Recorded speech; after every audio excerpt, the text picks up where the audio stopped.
get a couple short tracks of rock and steady stuff off.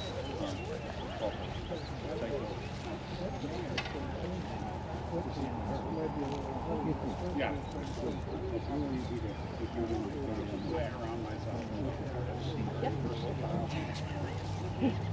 And Ben's area. Yes. Are you all able to hear me? Yes. Good and back? All right, perfect. Okay, welcome to Elmwood Cemetery. This is probably one of the more, well, there's a lot of historic burial grounds in Shepherdstown, but this is the largest of the cemeteries in Shepherdstown. It started out as a union cemetery between two different church congregations here in Shepherdstown. And then when Shepherdstown itself was inundated with anywhere from 6,000 to 8,000 wounded Confederate soldiers in the aftermath of South Mountain and Antietam, of course, unfortunately, not all of those soldiers made it out of Shepherdstown, and so many of them were buried in what was described as the Stranger's Graveyard. You are standing in the Stranger's Graveyard at this point. So this is the Confederate section of the cemetery. It was dedicated there's 114 graves here of Confederate soldiers that are buried here. The monument that you see here was dedicated in 1870. Shepherdstown, like many other towns throughout the South, likes to lay claim to the idea that Confederate Memorial Day started here. The first one here was in 1867, so it was pretty early on. And I think part of the reason for that is the people of Shepherdstown, they experienced really not just 4 years of war, but almost 6 years of war. They were impacted by John Brown's raid in October of 1859. They sent militia companies down to Harper's Ferry to help suppress that raid. And despite all of that, despite everything they saw, September 1862 was the most memorable, though they probably wish they could have forgotten what happened to their town. Every building in town was a hospital. Anything with 4 walls and a roof was how one civilian described what became a hospital. And still at that point, the cry, as Mary Bedinger Mitchell wrote in her article that would appear in the Century magazine, still despite that, the cry was for more and more room. There were wounded soldiers that poured out into the streets. One young lady, Sarah Page Andrews, wrote that she was writing this from her parlor window. She said, "I have in sight ambulances filled with wounded who fill every house in the place. We have the chamber and little room occupied by 3 dangerously wounded. Colonel Liddell from Columbia, South Carolina. He was actually colonel of the 11th Mississippi. A young man, 16 years old, from South Carolina, on General Evans's staff. That was Farquhar Trezevant was his name. Talk about quite the name, right? Yeah. Trying to write his name in my book was nearly impossible, and I never got used to it. But she concluded that letter saying, "I hope all this will pass away like an awful dream in a short time.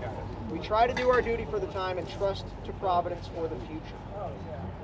But because of the headstones that were erected here in this cemetery, I think the civilians of Shepherdstown could never quite truly forget what happened to their town in September of 1862, and this served as a constant reminder, and it was sort of a flashpoint for the civilians of Shepherdstown with their wartime experience. So what I want to do is go around the cemetery. We're not going to have time to get way in the back, and there's a lot of famous people buried here. Alexander Boteler, who will give name to Boteler's Ford. We're going to be eating lunch at his house, or the site of his house. It was burned in July 1864 by Union cavalry. He is buried here. Henry Kidd Douglas is buried in the back. The only Confederate general to serve as a United States Marine prior to the war, William Kirkland, is buried here. There's so many great stories. We could easily have spent 8 hours here today.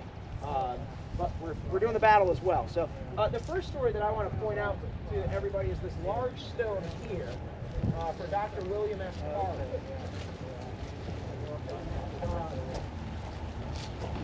Parr is a really interesting story. He's sort of become viewed as a prodigal son of sorts in Shepherdstown. Here is William Selman Parran. Parran had a varied medical background. He attended the United States Military Academy for a time, attended VMI for a time. He got his graduate degree from university, a small university in Baltimore, if I remember correctly. But Parran, the Parran name is prominent here in Shepherdstown. One of the homes, one of the large homes here in Shepherdstown, was known as the Parran home. I kind of jokingly refer to it as Jeb Stuart's frat house, because Jeb Stuart was very close to one of the Parrans. Her name was Lily, one of the daughters, Lily Parran Lee.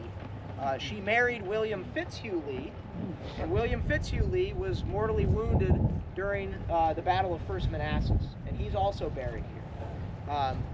Willie, the husband, Willie and Jeb Stuart both served in the United States Army together. The Civil War really wrecked the Parran family in many ways. Lily's father died. He contracted sickness during the California Gold Rush in the 1840s. He died in 1850. Her mother remarried. She remarried Thomas Harris Towner, who was a former member of the Virginia House of Delegates from Shepherdstown. He was killed at the Battle of Kernstown in March of 1862. He's buried within you can see the black fencing over there. He's buried over there. So life was rough for the Parran family in 1862. William was a member of the Wise Artillery, which was raised out of Martinsburg. And he came here to Shepherdstown as the Confederate Army was making their way toward Harper's Ferry, the sections of the Army that were moving toward Harper's Ferry. Apparently some of the local men received leave to leave the column, come here to Shepherdstown and visit with their families for a brief time. And so William, who was not a brother of Lily, but instead a cousin, he's often been portrayed as a brother, but he's a cousin. William came here to visit with his family and wrote a letter to his wife, who was pregnant with their second child, about trying to get her to come up here. They were down in the central part of Virginia, to come up here to be with Lily. And one of the last things that William wrote in that letter was to his daughter, who was just a couple of years old at the time, saying that she must know him when he comes back and returns home. Of course, he never returned home. William was serving, even though he was a surgeon, he was serving as an artillerist with the Wise Artillery during the fighting on September 17th. He was struck in the head. Some accounts differ as to whether he was killed instantly or brought back here and died in Shepherdstown. But in the midst of the Battle of Shepherdstown on September 19th, as Federal artillery was screaming down across and over Shepherdstown itself, Parran was buried right here in the cemetery, in the midst of all the fighting. Like some of the other soldiers as well that would be buried here in the Strangers' Graveyard. We're going to go toward the front section of the cemetery. I want to get a couple of other soldiers' graves and a couple more stories, and then we'll get going back to the back. So the question I got was how many people were living in Shepherdstown at the time. The population was about 1,200 at that time. The Parran home stands across the street from Tommy's Pizza today. If you drive down German Street, if you're driving down German Street toward the river, just before you cross the railroad tracks, it's the big white brick house on the left. Yep. That's another one of my dreams. Yeah.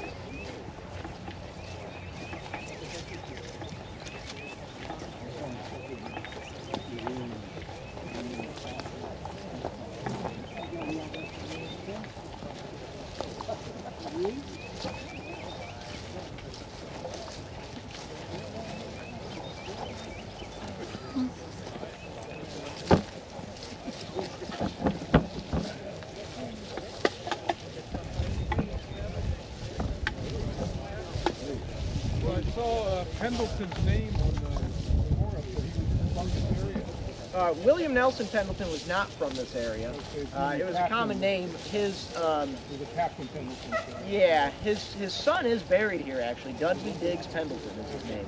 He suffered a horrific accident after the war. Dudley served on his father's staff during the war, but Dudley ended up falling into a threshing machine after the war. That's how he died.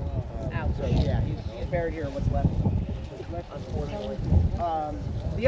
One of the other stories I want to talk about real quick. We're going to do two more graves after this. This is William A. Cook of the 31st Georgia. So he would have been part of Lawton's brigade, well, really it's Marcellus Douglas's brigade. They were some of the first Confederates to open fire in the fighting for the cornfield the morning of September 17th. Cook left behind at home a wife and 4 children. One of his children was so young that he really never even knew his father. By the time the war ended, of course, unfortunately, William Cook died. He was wounded in the foot, his foot was amputated and he contracted sickness from that and died, or contracted infection rather. The really sad story about William A. Cook is about his youngest son, who again was too young to really know his father before the war. But by the time the war ended in 1865, as members of Company G of the 31st Georgia began making their way back home, William Cook's son, his youngest son, who was about 5 or 6 years old at this point, would stand along the roadside and ask the returning soldiers, "Are you my papa?" And they would ask him what his name was. And once they realized that his father was not returning home, they didn't have the stomach to tell him what had happened to his father. We're going to do one more grave here in this section. Hopefully they told his mother. I'm sure she found out at some point. All right, we're in the third row here. Looking for H.J. Smith. Here it is.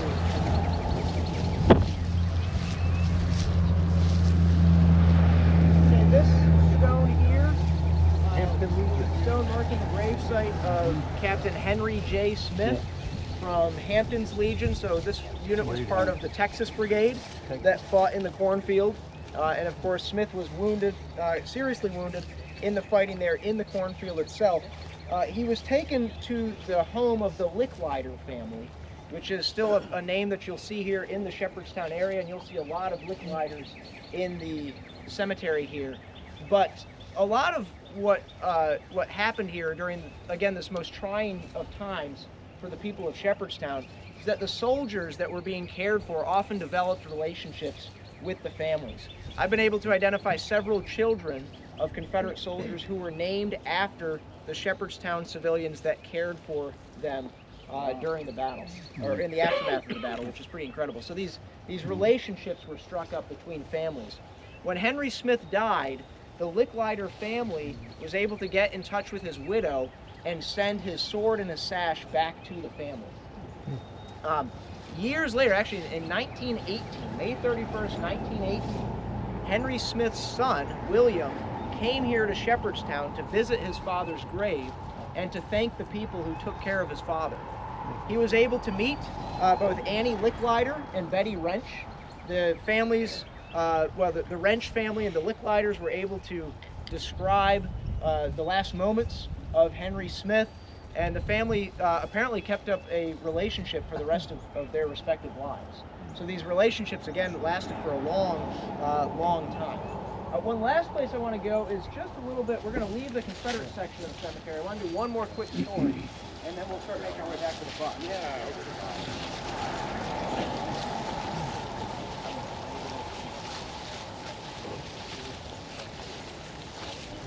Best I can do. Yeah. Great.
I moved up there from Atlanta. So I was very excited a couple weeks ago when putting together the tour of the cemetery. I had known the story of Julia Quigley, who's pictured here. I know that Tracy talked about her a little bit yesterday as well. I'd known the story for a long time since I'd written the book back in 2015. I'd never been able to find her grave in the cemetery, and now I realize why.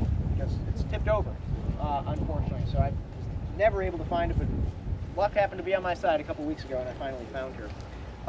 The civilians of Shepherdstown were not immune from everything that was going on around them. Steve Cowie has just created a great book about the civilians of Sharpsburg called When Hell Comes to Sharpsburg, and he does a really good job of tracing and makes a very compelling argument that the armies being in Sharpsburg and burying all of their dead there led to a wave of sickness that spread through the town and claimed many lives. No civilians died as a direct result of the Battle of Antietam, but many did die, or some did die certainly afterward from disease. It was the same thing in Shepherdstown. Dr. John Quigley, here's a very unflattering portrait of him that was actually drawn by Alexander Boatler. But Quigley was a doctor. He was one of the town's 2 doctors, and his home became home to 34 wounded Confederate soldiers. And his daughter, Julia, who was in her early 20s, was one of the ones that was administering to those soldiers. And unfortunately, she contracted a disease and died on October 4th, 1862. But Quigley wrote in his diary on the death of 23-year-old Julia, he just said, "Her sufferings were harrowing. I hope I may be spared to witness such another death, either in my own family or in any other."